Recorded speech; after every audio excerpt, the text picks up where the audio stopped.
귀한 강단에 세워주신 담임 목사님과 당회와 교회 앞에 진심으로 감사드립니다. 오늘은 뜻깊은 3.1운동 107주년 되는 기념주일이기도 합니다. 생각해보면 107년 전 기독교인의 인구는 1.5%에 불과했지만 이 만세운동을 주도한 분들은 기독교인이었습니다. 남강 이승훈 장로님이 지도자들의 연합을 이루어냈고 33분의 33분의 민족 지도자 가운데 16분이 기독교인이었습니다. 검거된 인물들의 51%가 기독교인이었습니다. 생각해보면 복음이 들어온 지 30여 년 만에 이 놀라운 일을 해낸 것이죠. 신생 기독교가. 그때까지 천주교는 100년이 넘었고 불교는 1500년이 넘었지만 3.1운동의 주체는 기독교였습니다. 그 당시에 우리 기독교인들은 민족의 아픔을 가슴에 품고 결여의 문제를 어깨에 걸머매고 나가던 애국하는 성도들이었습니다. 우리 다시 한번 대한민국을 사랑하며 또 나라를 이끌어가는 우리 모든 성도들 되기를 주님의 이름으로 축복합니다. 오늘 말씀은 모세가 하나님께 쓰임받기 위하여 발탁되는 장면입니다. 이 장면을 통해서 우리는 하나님께서 어떤 사람을 쓰시는가를 배우게 될 것입니다. 슬라이드를 준비했습니다.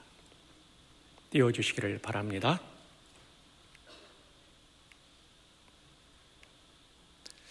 먼저 1절을 보시면 모세가 지금 자신의 양떼를 치고 있습니까? 아니면 장인 이드로의 양떼를 치고 있습니까? 장인의 양떼를 치고 있다는 것이 제가 본문을 묵상할 때 마음에 새롭게 느껴졌습니다. 출애굽기 3장은 모세가 광야에 들어온 지 몇 년이 지난 때입니까? 네, 40년입니다. 40년 동안 장인의 집에 살며 양떼를 쳤는데 아직도 장인의 양떼만 치고 있다는 것입니다. 이상하죠? 우리가 한 사람을 비교해 보겠습니다. 창세기에도 장인의 양떼, 그 장인이 외삼촌이기도 했죠. 라반이라는 외삼촌의 양떼를 친 인물이 있습니다. 누굽니까? 야곱이죠. 야곱은 몇 년간 장인의 양을 쳤습니까? 맞습니다. 20년입니다. 몇 마리의 양을 가졌습니까? 한번 살펴보겠습니다. 내가 이 20년을 외삼촌이자 장인인 라반과 함께 하였거니와 내가 내 지팡이만 가지고 이 요단을 건넜더니 지금은 얼마나 이루었다고요? 2대, 영어로 2 camps. 한 캠프가 미군 부대 수백 명도 있지만 수천 명, 평택에 있는 캠프 험프리즈는 수만 명이 되죠. 그러면 야곱의 양떼는 가축대는 모두 몇 마리였을까요? 정확하지 않지만 창세기 32장에 형 에서에게 전해준 가축대의 수를 계산해 보면 550마리가 넘습니다. 넘는다는 얘기는 새끼의 숫자는 나오지 않기 때문이죠. 그러므로 5분의 1을 드렸다고 한다면 그는 약 2,500마리 이상을 가졌던 것이고 10분의 1을 드렸다고 하면 5,000마리 이상의 가축대를 가졌던 것이죠. 참 대조적이죠. 그러나 안타깝게도 모세는 야곱보다 2배의 시간을 보냈지만 아직도 그는 장인의 양떼를 치고 있다는 것이 1절에서 우리에게 보여주는 내용입니다. 자, 그렇다면 출애굽기 3장 1절에서 모세의 마음은 어떠했을까요? 선택 지문은 2가지입니다. 의욕이 충만한 삶을 살고 있었다. 참고로 저는 정답을 2번에 주로 배치합니다. 삶의 의욕을 잃고 우울한 삶을 살고 있었다. 정답은 믿어주셔서 고맙습니다. 이제 확인하게 될 것입니다. 중요한 것은 40년 동안 장인의 양을 치면서도 자기 양떼 하나 챙기지 않았던 우울감에 사로잡힌 모세에게 하나님께서 찾아오셨다는 것입니다. 우리는 여기서 편견 하나를 깨뜨려야 됩니다. 하나님은 열정적인 사람, 자신감이 충만한 사람, 활달한 사람만 쓰시는 것이 아니라는 거죠. 우울감에 사로잡힌 사람에게도 하나님은 찾아오셔서 그를 다시 일으켜 세우고 하나님의 나라를 위해 쓰실 수 있다는 것입니다. 창세기 출애굽기 3장과 4장에 보면 모세는 한사코 못 가겠다고 거부합니다. 하나님께서 여러 약속을 주고 여러 증표를 보여주셨음에도 불구하고, 그래서 출애굽기 4장에 보면 화까지 내면서 모세를 이집트로 보내지 않으십니까? 모세는 나를 써주소서 이런 사람이 아니었어요. 나는 못합니다. 나는 할 수 없습니다. 나는 말도 잘 못합니다. 나 못 갑니다. 우울감에 사로잡힌 모세를 하나님께서 일으켜 세워서 보내주시는 거죠. 역사 속에도 그런 인물이 있다면 아브라함 링컨입니다.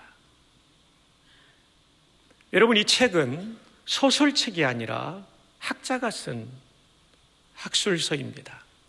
이 책의 뒤에 참고 문헌이 수십 페이지가 되고 조슈아 울프셴크라는 저자는 링컨 영화의 감수자가 되기도 했던 분이죠. 저도 저 책을 처음 받아들였을 때 깜짝 놀랐어요. 우리가 알고 있는 위대한 미국의 지도자가 그토록 심한 우울증을 앓았단 말인가? 맞습니다. 링컨의 기질은 우울질이었고 수많은 가족과 주변의 사람의 죽음 때문에 그는 매우 깊은 우울증을 알았다. 저 책에 나옵니다. 어릴 때 남동생이 병들어 죽습니다. 어머니가 병들어 죽습니다. 결혼한 누이가 유산의 후유증으로 죽습니다. 첫사랑의 여인이었던 앤 루트리지가 병들어 죽습니다. 결혼한 아들 에디가 병들어 죽습니다. 대통령이 된 다음에 아들 윌리가 병들어 죽습니다. 수많은 사람의 죽음 가운데 우울질의 링컨. 게다가 그는 수많은 선거에서 실패했었기 때문에 깊은 우울증을 앓았다라고 말해주고 있죠.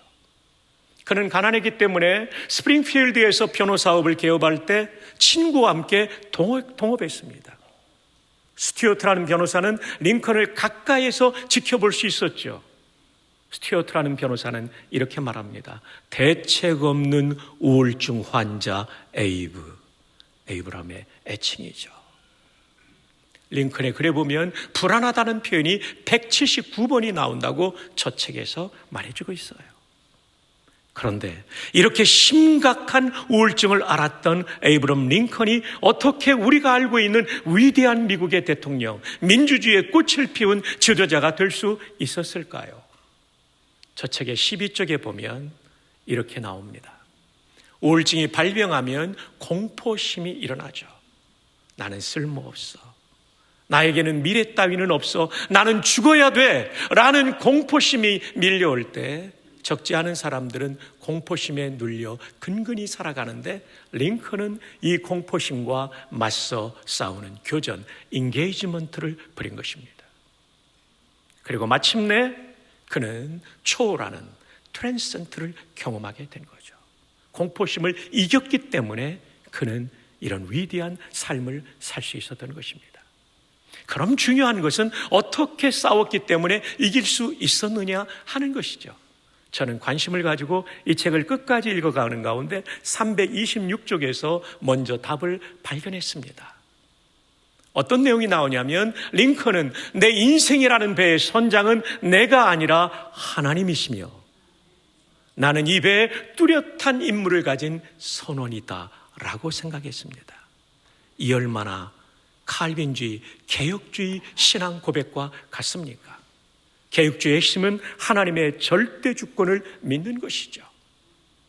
저도 총장직을 수행하면서 제가 이 대학을 이끌어간다는 건 대학 위기의 시대에 무거운 짐임에 틀림이 없습니다. 그러나 총신의 선장은 박성규가 아니라 하나님이시다. 이 믿음이 저에게 자유와 평안을 주는 것이죠. 미래에 대한 희망을 노래할 수 있는 것이죠. 보배로우신 성도 여러분, 여러분의 가정과 생업과 사업과 여러분의 자녀의 미래의 선장은 여러분이 아니라 하나님이심을 받아들이시기를 축복합니다. 그게 믿음이죠. 그게 우울증을 이긴 첫 번째 비결입니다. 두 번째로는 기도였습니다. 329쪽의 상단 부분에 위치해 있습니다. 책에 보면 게티스버그 전투를 앞두고 내 마음은 매우 우울하고 불안하고 힘들었습니다. 게티스버그 전투란 남북전쟁의 분수령이 된 전투로서 한국전쟁의 낙동강 방어선의 다부동 전투만큼 중요한 전투. 이 전투에서 패배하게 되면 링컨의 군대는 끝나버리는 것입니다. 그러니 우울증 환자가 얼마나 불안했겠어요. 게다가 게티스버그 전투 앞에 있던 전투가 챈슬러빌 전투입니다. 링컨의 군대 북군은 더 많은 병력과 무기 체계를 가지고 있었음에도 불구하고 남군에게 패전했습니다.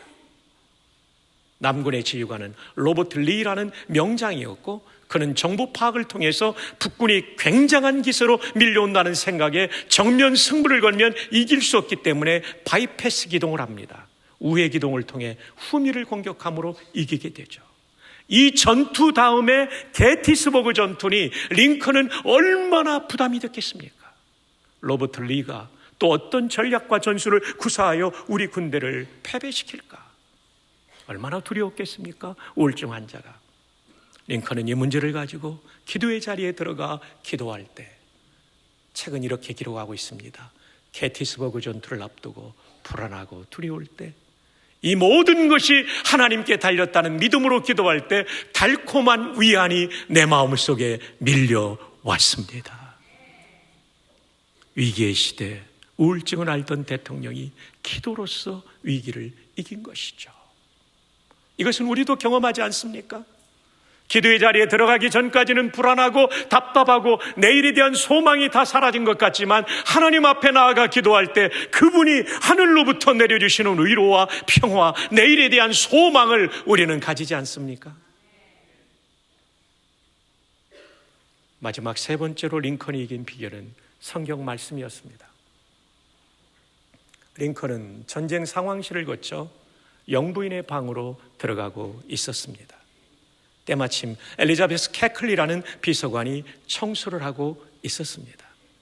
대통령의 얼굴은 어두웠고 큰 키에 축 늘어진 팔로 느릿느릿 영부인의 방을 향해 걸어오고 있었습니다.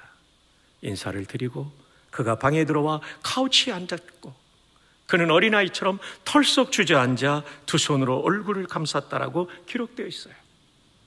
잠시 후 긴 팔을 뻗어 그는 작은 탁자 위에 있는 성경을 집어들었고 캐클리는 청소를 시작했습니다. 15분 후 청소가 끝났을 때 인사를 드리고 나가려고 고개를 들어 대통령의 얼굴을 볼 때 아까와는 완전히 다른 얼굴이 되어 있었습니다. 환하고 밝게 빛나고 있었습니다. 캐클리는 궁금했습니다. 도대체 성경 어디를 읽었기에 저런 용기를 얻었단 말인가? 뒤로 돌아가 물건을 떨어뜨리는 척하면서 어깨너머로 성경을 보니 그 성경은 욥기였습니다. 책에는 욥기 몇 장이라고 나오지 않지만 저는 상상의 나래를 펴고 아마도 욥기 42장이 아니었을까. 모든 고난을 이기고 승리한 욥의 스토리. 그렇습니다. 그가 우울감을 이긴 것은 하나님의 말씀으로 이긴 것입니다. 보배로운 성도 여러분, 오늘 여러분의 마음속에 수많은 우울의 문제를 가지고 예배의 자리에 나오실지 모르겠습니다. 기억하십시오.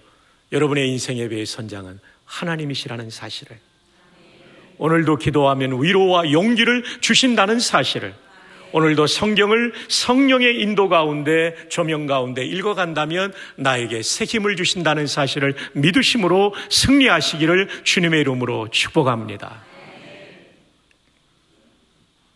하나님은 어떤 사람을 쓰십니까? 우울증과 우울감에 사로잡힌 사람도 얼마든지 쓰실 수 있습니다. 이것이 1절에 나오는 모세의 상황이고, 그리고 하나님께서 그를 만나고 은혜 주심으로 쓰신 것이 모세의 일생입니다. 40년간 장인의 양을 쳤지만 내 양 한 마리 없는 이 사람, 우울감의 포로가 된 이 사람도 하나님께서 은혜 주시니까 쓰셨듯이 여러분도 쓰실 수 있다는 사실 확신하기를 주님의 이름으로 축복합니다. 또 하나님은 어떤 사람을 쓰십니까? 떨기나무가 나오죠? 떨기나무가 나옵니다. 하나님이 떨기나무 가운데서 그를 불러 이르시되, 왜 떨기나무일까? 떨기나무는 도대체 무엇일까요? 영어 성경에는 부시라고 되어 있고요, 대통령 이름 부시가 바로 이 이름입니다. 영어 사전에 보면 부시는 관목이라고 되어 있고, 국어 사전에 보면 관목은 다 자라도 키가 3m 미만이 되는 그것을 부시라고 합니다. 키 작고 잔가지가 많아서 제목감이 될 수 없는, 큰 인물이 될 수 없는, 가시까지 있어서 땔감으로도 쓰기 어려운 나무가 부시입니다. 이 부시에 자신을 계시하신 하나님은 떨기나무같이 부족한 사람도 얼마든지 쓰실 수 있다는 것을 계시해 주고 있는 것이죠. 부족한 나무도 하나님께서 인지하시면 쓰임받을 수 있는 것입니다. 나와 우리의 자녀손들이 한없이 부족한 떨기나무 같은 존재라 할지라도 우리가 희망을 가질 수 있는 것은 하나님이 임재하시고 우리를 세워주시면 얼마든지 역사의 무대에서 쓰임받을 수 있기 때문입니다. 대표적인 사람이 조지 W. 부시 대통령입니다. 아들 부시는 예일대학을 나오고 주방위군 전투기 조종사까지 지냈지만 알코올 중독에 빠져 그는 40세까지 제대로 인생을 살 수 없었고, 이것이 계속된다면 그는 폐인이 될 수밖에 없는 사람이었어요. 근데 그의 나이 40세 때 텍사스에 살고 있던 이 온 가족이 아버지 가족과 함께 동북부의 메인주로 휴가를 갔을 때 빌리 그레엄 목사님이 찾아오셨고, 모태신앙이지만 그때 비로소 예수님이 내 구주라는 사실을 확신한 다음에 조지 W. 부시는 변화를 경험합니다. 그리고 텍사스 주지사를 2번 하게 됩니다. 미국의 가장 부강한 주죠. 석유가 나오니까요. 그리고 미국 대통령 2번을 역임하게 되죠. 정치인에 대한 평가는 저마다 다를 수 있지만 폐인이 될 사람이 주지사를 2번 하고 대통령을 2번 할 정도로 쓰임받았다는 것은 역사적 사실인 것이죠. 여러분, 이것은 파블로 피카소의 걸작품입니다. 황소머리, 불스헤드입니다. 런던 경매시장에서 2천만 달러로 팔렸던 것이 수년 전의 일입니다. 지금은 더 올랐을 것입니다. 근데 아십니까? 이 걸작품의 재료는 쓰레기장에서 주워온 폐자전거입니다. 자전거 안장에 가죽을 벗기고 철판을 세우고 핸들바를 용접한 게 전부입니다. 박성규 목사가 만들었다면 아무도 주목하지 않을 겁니다. 사가지도 않겠죠. 근데 이게 2천만 달러 이상에 팔렸어요. 피카소는 이런 유명한 얘기를 했습니다. 쓰레기에도 위대한 가능성이 있습니다. 거기에 누구의 지혜와 누구의 손끝이 닿느냐의 문제입니다. 인간 예술가의 지혜와 손이 닿아도 걸작이 된다고 한다면 그 예술가를 만드시고 우리 모두를 만드시고 우주 만물을 만드신 하나님이 우리와 우리 자녀 손을 터치하실 때 그들도 걸작이 될 줄로 믿습니다. 올해 대형교회 목표는 다음 세대의 마음을 쏟는 해, 다음 세대의 마음을 쏟는 교회가 되기를 바라는 거죠. 그럼에도 불구하고 여러분의 아들, 딸과 손자, 손녀를 볼 때 실망스러운 부분이 있을 수 있습니다. 절대 실망하지 마십시오. 전능하신 하나님의 손이 그들을 다 취하시면 그들의 인생은 조지 W. 부시처럼 그리고 불스헤드라는 작품처럼 쓰임받게 될 줄 믿습니다. 사실은 제가 떨기나무 같은 존재였습니다. 저는 초등학교 3학년 겨울방학, 4학년 올라가는 겨울방학에 아버님께서 돌아가셨어요. 아버님의 부재는 저한테 엄청난 충격이었습니다. 3대 독자였고요. 또 아버님이 돌아가시자 경제적으로 정말 어려워졌기 때문에. 지금은 이런 용어가 있죠. 근데 그때에는 1971년도니까 소아우울증이라는 단어가 없었지만은 제가 소아우울증을 알았던 것 같아요. 사람을 만나는 게 힘들더라고요. 부담스럽고. 네 아버지 뭐하냐? 이런 말이 제일 싫었어요. 그걸 말하면 아버지 돌아가신 것을 제 입으로 인정해야 되니까. 사람 만나기 싫으니까 제가 교회를 안 나갔어요. 무려 1년을. 아십니까? 박성규 목사가 장기결석자 출신이라는 사실을. 제가 장결자 출신입니다. 근데 제가 오늘 이 자리에 목사도 되고 신학대학 총장이 될 수 있었던 것은 하나님의 은혜인 동시에 주일학교 선생님 한 분이 저를 포기하지 않으신 겁니다. 제 친구의 어머님이셨던 박순경 선생님이 저를 포기하지 않았어요. 도망가고 숨고 고집부리고 따라가지 않던 저를 포기하지 않으셨어요. 무려 52주 동안, 그 중에 몇 번은 제 친구가 왔습니다. 권사님이 주일 준비에 바쁘셨는가 보죠. 1년이 되니까 어린 나이지만 미안한 마음이 들더라고요. 그래서 교회를 다시 나갔는데 그날 우리 전도사님이, 주일학교 전도사님이 요셉의 이야기를 설교하셨는데 그날 은혜를 받았어요. 초등학교 1학년 때부터 교회를 다녔는데 말씀의 은혜를 처음 경험한 게 5학년 올라가는 그 첫 주일. 지금도 잊지 못해요. 그때 회복이 돼요. 제가 오늘 여기 서 있는 겁니다. 제가 떨기나무같이 쓸모없는 존재일 때 포기하지 않은 그 선생님 한 분이 저를 살린 거죠. 귀하신 성도 여러분, 그리고 주일학교, 교회학교 교사 여러분, 어쩌면 여러분의 반에 장기결석자가 있을 거예요. 저처럼 아버님이 돌아가셨거나 어머님이 돌아가셨거나 안타깝게 부모님이 이혼하셨거나 또 다른 종류의 상처를 안고 우울감에 빠져있는 여러분의 제자를 포기하지 마십시오. 주님의 심장을 가지고 다가가 주의 손과 발로 섬겨 그를 인도할 때 떨기나무 같은 그 제자도 하나님의 역사를 위해 쓰임받는 귀한 인생이 될 줄로 믿습니다. 하나님께서는 어떤 사람을 쓰십니까? 떨기나무같이 부족한 사람도 얼마든지 쓰십니다. 하나님이 임재하시면, 하나님께서 은혜를 주시면 아무리 오늘의 자질이 부족하다 할지라도, 오늘 현재 상황이 부정적이다 할지라도 전능하신 하나님은 이 모든 한계를 뛰어넘을 수 있다는 믿음을 가지시기를, 다음 세대에 대한 무한한 기대를 가지시기를 주님의 이름으로 축복합니다. 우리가 간절히 사모할 건 하나님의 임재, 하나님 은혜 받는 것, 영적으로 하나님 만나는 것입니다. 그러면 됩니다. 지금까지 말씀드린 하나님께 쓰시는 사람은 첫 번째, 하나님은 우울증에 사로잡힌 사람도 쓰신다. 만나주시고 은혜 주시면.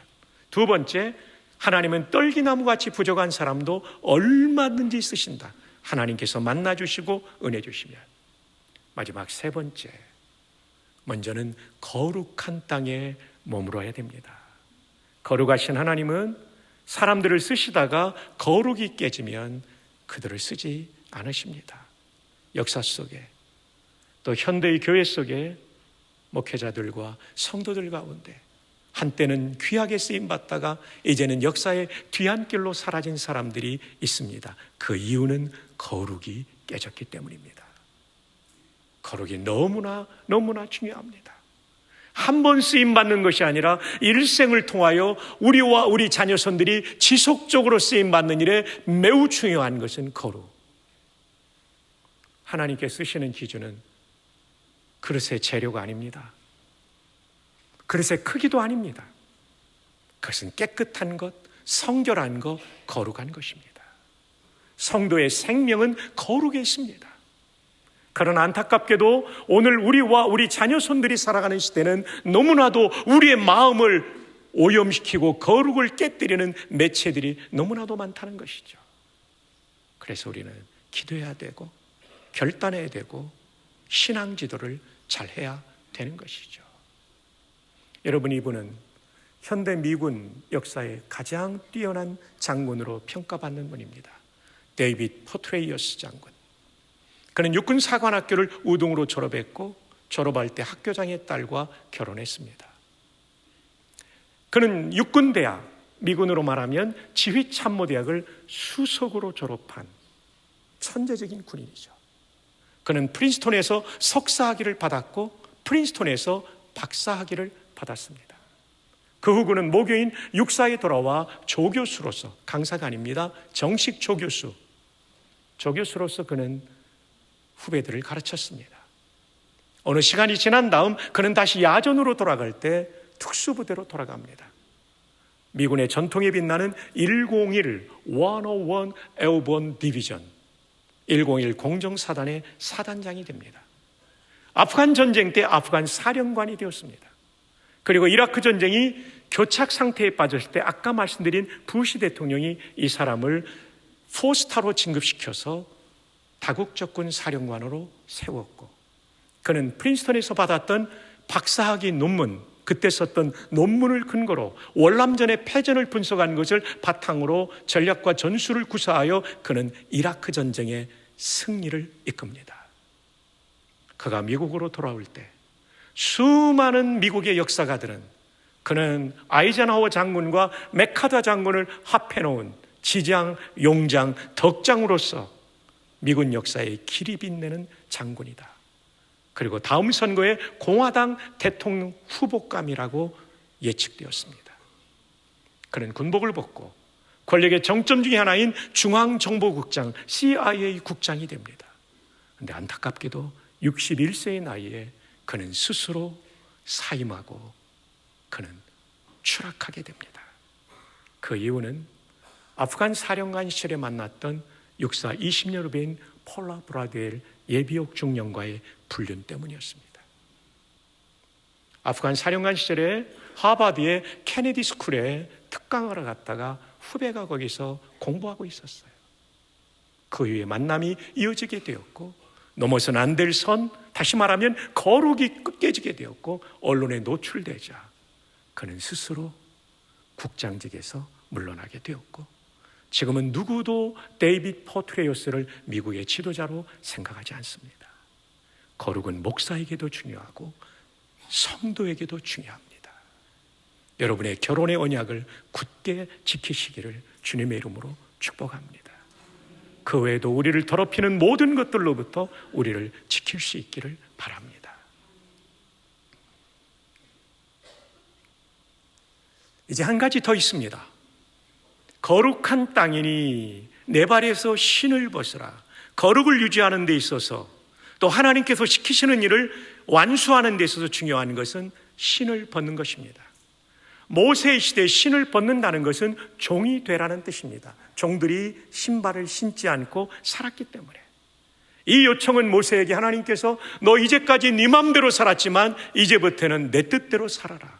그래야 내가 내 백성을 이집트에서 구출하는 일을 위하여 너를 지도자로 쓸 수 있다는 것입니다. 귀하신 여러분, 우리와 우리의 자녀손들이 하나님께 쓰임받는, 그리고 지속 가능하게 쓰임받는 비결 중에 하나가 순종하는 종의 삶을 사는 것입니다.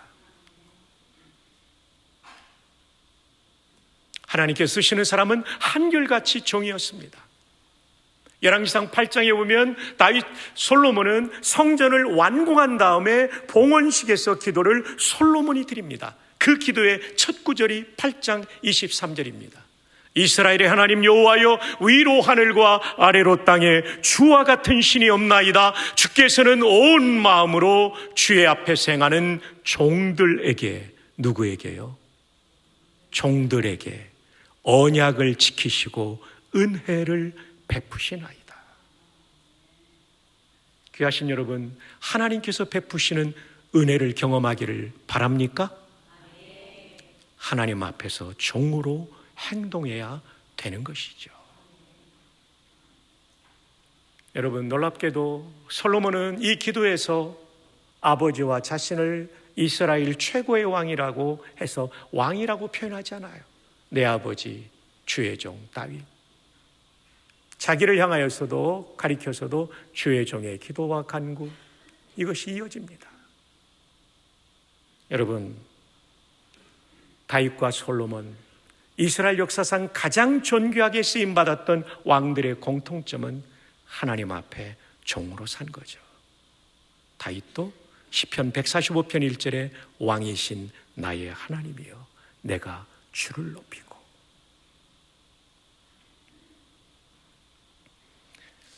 사랑하는 여러분, 우리와 우리의 자녀손들이 하나님께 쓰임받고 정말로 다음 세대에 우리가 마음을 쏟는 해가 되는 데 있어서 기도해야 될 중요한 것은 하나님, 우리와 우리 자녀손들이 하나님 앞에 종으로 살게 하여 주시옵소서. 근데 요즘 젊은이들은 컴퓨터를 주인으로 살고 주인으로 모시고 컴퓨터의 종이 되어 밤새도록 컴퓨터에 매 있는 사람들이 많죠. 그래서 컴퓨터를 위한 기도문도 나왔다 그러죠. 소개해 드립니다. 메모리에 있는 우리 프로그램 암호를 거룩하게 하옵시며, 암호가 노출되면 안 되니까 구별해 달라는 거죠. 운영 체계에 임하옵시며, 명령이 모니터에서 이룬 것 같이 프린터에서도 이루어지이다. 모니터엔 떴는데 프린터 안 되면 말짱 꽝이지 않습니까? 오늘날 우리에게 일용할 데이터를 주옵시고 파일의 에러를 사해 주옵시고 우리를 다운에 들게 하지 마옵시며 다만 정전에서 구하옵소서. 대개 CPU와 하드와 USB가 컴퓨터께 영원히 있사옵나이다. 엔터. 컴퓨터는 도구지 우리 주인이 아닙니다. 우리를 모태에서 만드신 분, 시편 139편 13절 말씀처럼 하나님이십니다. 속죄의 은혜를 주신 분 하나님뿐이십니다. 광야 같은 인생, 이 시련을 이길 수 있는 용기와 능력을 주시는 분 하나님이십니다. 우리의 삶을 방황하지 않고 하나님께서 이루시려는 뜻을 따라 순례자로 살 수 있는 은혜 하나님이 주십니다. 죽음 이후에 저 영원한 하늘나라로 인도하시는 분 하나님이십니다. 그러므로 하나님 앞에 종으로 살 때 우리는 그분을 가장 영화롭게 하고 그분의 종으로 살 때 은혜를 베푸시는 그 은혜를 받을 줄 믿습니다. 그래서 우리 이 시간 옆에 있는 분을 축복하면 좋겠습니다. 하나님 앞에 종으로 사시기 바랍니다. 하나님 앞에 종으로 사시기를 바랍니다. 이렇게 부드럽게 인사하면 다 잊어버립니다. 시간이 오래 지나도 충격받은 말은 잘 안 잊어버리잖아요. 그래, 남성에게는 하나님 앞에 종놈으로 사시기를 바랍니다. 여성에게는 하나님 앞에 그렇게 하이파이브 하면서 세 분에게 정도 인사합시다. 시작. 하나님 앞에 종으로 사시기를 바랍니다. 하나님 뒤에 있는 분에게도 한번 합시다. 시작. 바랍니다.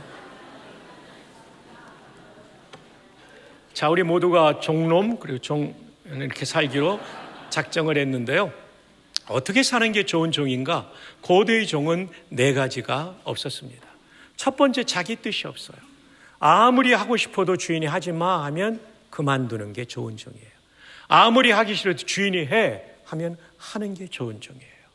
여러분의 개인의 경건 시간이나 이 예배 시간에 하나님께서 감동하실 때 순종하는 종이 되면 은혜 받을 줄 믿습니다.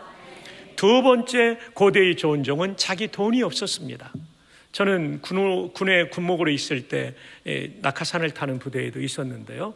낙하산을 탈 때 군목이 함께하면 가능하면 1번 강화자가 제일 겁나는데 군목이 뜹니다. 왜냐하면 군목은 하나님과 가깝기 때문에 군목이 안전하면 우리도 안전하다는 생각을 가지고 있거든요.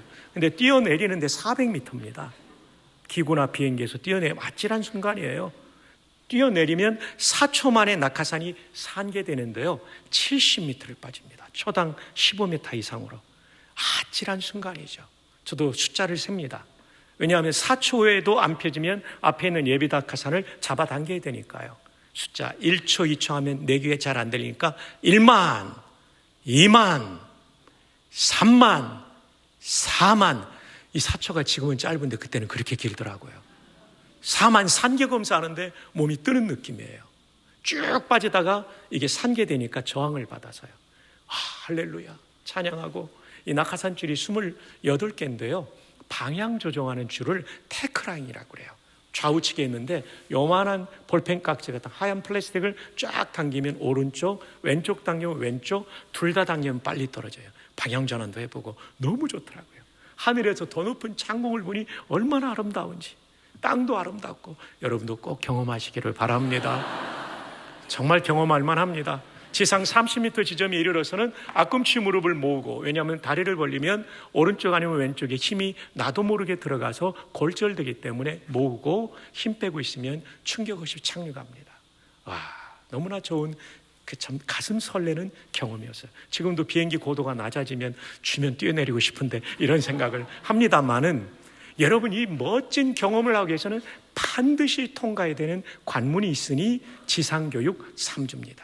제일 많이 하는 게 착륙 자세, 그리고 마지막 관문은 인간이 가장 공포를 느끼는 모형탑에서 뛰어내리면서 자세 훈련합니다. 자세가 잘못되면 낙하산줄이 펴지면서 감기면 죽기 때문에 자세 훈련합니다.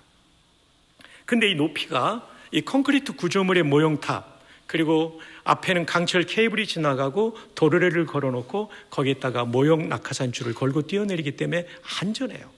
근데 그 앞에 서면 겁나요. 밑에서 볼 때는 아무것도 아닌데 올라가면 겁나요. 왜 그런지 아세요? 그 높이가 인간이 가장 공포를 느끼는 높이예요. 수백 명이 공수훈련을 받는데 뛰어했는데 안 뛰어내리면 적체되잖아요. 몇 번 하다 안 뛰어내리면 저기가 발로 뻥 차요. 그러면 윽 하고 떨어졌는데 잘 매달려서 잘 가고 있어요. 도르래로 걸려있기 때문에. 그래도 또 가면 겁나요. 저도 4번째 합격했나 그랬습니다. 이 높이가 몇 미터냐면 인간이 가장 공포를 느낀 높이가 지상 11m. 저희는 이것을 공포의 11m라고 불렀습니다. 제가 왜 갑자기 난데없이 공수훈련 얘기를 했냐면, 성도들에게도 공포의 11m가 있으니 바로 11조원금이라는 사실을 알려드리려고 했습니다. 11조 하면 죽는 줄 아는데 절대 안 죽습니다. 새로운 차원이 열리는 거죠. 저희 아버님 돌아가실 때 어머님이 6남매 키우면서 직장 생활하면서도 11조를 꼭 드리셨어요. 지금은 이해하지만 그때는 이해 못했어요. 먹을 것도 없고 연탄도 부족한데. 근데 그건 신앙 고백이었죠. 하나님, 이 돈이 우리 가정을 책임지는 것이 아니라 하나님 만군의 여호와께서 우리 집의 주인이시고 만왕의 왕께서 책임지실 수 있습니다. 그 신앙 고백이었던 거죠. 제가 오늘 여기 서 있는 것도 그 신앙 고백 위에 서 있는 거죠. 여러분 어떻습니까? 하나님 앞에 종으로 산다는 것은 돈이 내 인생의 주인이 아니라 하나님이 주인이라는 고백하며 사는 것입니다. 세 번째로는 고대의 좋은 종은 자기 자녀가 없었습니다. 내 자녀도 나의 것이 아니라 주인 것, 신앙으로 말하면 하나님 것이죠. 정말 우리가 다음 세대에 마음을 쏟는 애가 된다는 것은 내 자녀를 하나님의 것으로 키우는 것입니다. 그럼 하나님께서 책임져 주시고 존귀하게 쓰실 것입니다. 모든 직업은 성직입니다. 도둑놈, 사기꾼, 이상한 거 빼놓고. 그러나 정말 소중한 직업이라고 말하기 어려운 소명이 있습니다. 말틴 로이드 존스 목사님은 의사에서 목사가 된 분입니다. 그분은 목사와 설교라는 책의 9쪽에서 이런 말을 했어요. 설교의 사역은 가장 높고 가장 위대하고 가장 영광스러운 소명이다. The work of preaching is the highest, the greatest, and the most glorious calling. 맞습니다. 목사의 사역을 통하여 믿지 않던 분이 예수님 믿고 구원받습니다. 좌절 속에 빠진 사람들이 예배를 드리며 일어서게 되는 거죠. 그리고 인생의 방향을 모르던 방랑자들이 인생의 목표를 아는 순례자로 바뀌게 되죠. 그래서 여러분, 여러분의 자녀들 가운데 정말 소중한 소명은 목사가 되는 거예요. 울산 대흥교회에서 훌륭한 좋은 목사님 담으신 목사님들이 많이 나오기를 축복합니다. 여러분, 아멘의 의미가 뭔지 압니까? 여러분의 자녀손을 총신대학교 신학과에 보내주겠다는 아멘입니다. 또한 총신대학교 신학대학원에 보내주겠다는 아멘입니다. 정말 영광스러운 소명입니다. 꼭 많이 보내주시기 바랍니다.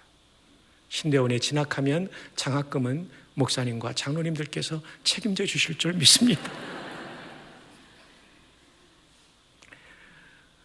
재작년에 영국 왔을 때 영국 전역을 스코틀랜드, 잉글랜드, 웨일즈 다 돌아봤어요. 신학교의 목회학 석사 과정이 20-30명밖에 남지 않았어요. 그 결과 영국교회가 어떻게 허물어졌냐면 우리는 전도사님이 부족한 시대인데 거기는 담임 목사님이 부족해서 한 분의 담임 목사님이 3개의 교회를 담임하고 있습니다. 다음 세대의 마음을 쏟는 해가 되며 총신을 도와주시는 좋은 담임 목사님과 당회와 교회 앞에 감사드리는 것은 신학교가 무너지면 그 다음 순서는 교회가 무너지는 겁니다.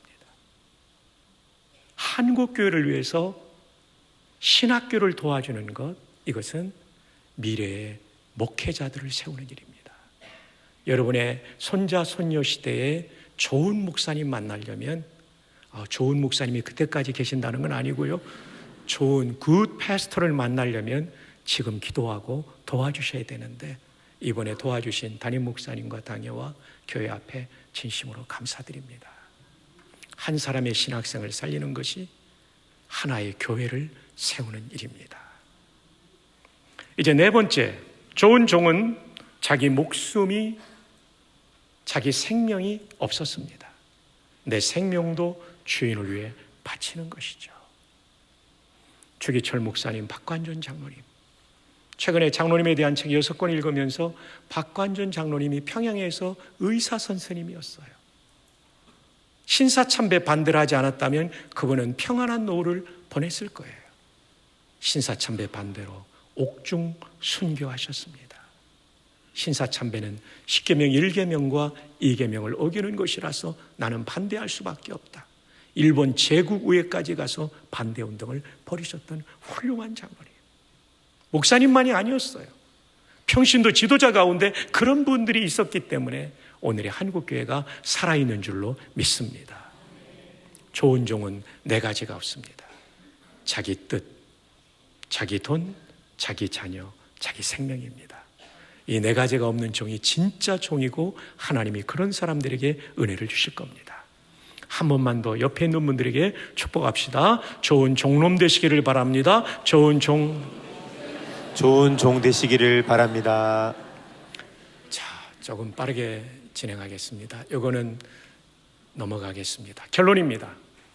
하나님께서 어떤 사람을 역사의 무대에 등단시키시고 쓰시는가? 우울증이 있어도, 우울감이 있어도 쓰신다. 하나님께서 임재하시고 은혜 주시면 반드시 쓰시기 때문에 낙심하지 마시기를 바랍니다.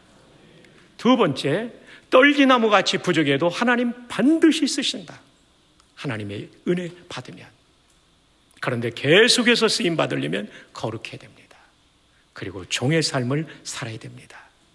우리와 우리 자녀손들이 이렇게 삶으로 말미암아 짧은 한 생에, 한 번뿐인 인생에 하나님 앞에 귀하게 쓰임받는 복된 성도와 자녀손들 되시기를 주 예수님의 이름으로 축복합니다. 아버지 하나님, 이렇게 귀하고 귀한 교회, 보석같이 소중한 성도님들과 생명의 말씀을 나누게 해주시니 감사합니다. 저희 모두가 이 말씀대로 살아서 하나님의 영광 위에 우리 인생도 후회 없는 복된 인생 살아가게 하여 주시옵소서. 훌륭하신 좋은 담임 목사님과 당회와 온 교회가 한국교회와 세계 선교의 미래를 사랑하는 마음으로 청신 기숙사를 위해 이 큰 도움을 주시니 하나님 얼마나 감사한지요. 하나님께서 만복으로 목사님과 온 교회에 갚아 주시옵소서. 이 시간 귀한 예물을 하나님 앞에 올려드립니다. 내 인생의 주인이 돈이 아니라 하나님이시라는 신앙 고백을 기뻐 받아주시고 성도들에게 꼭 필요한 것도 넉넉하게 채워 주시옵소서. 예수님의 이름으로 기도합니다. 아멘.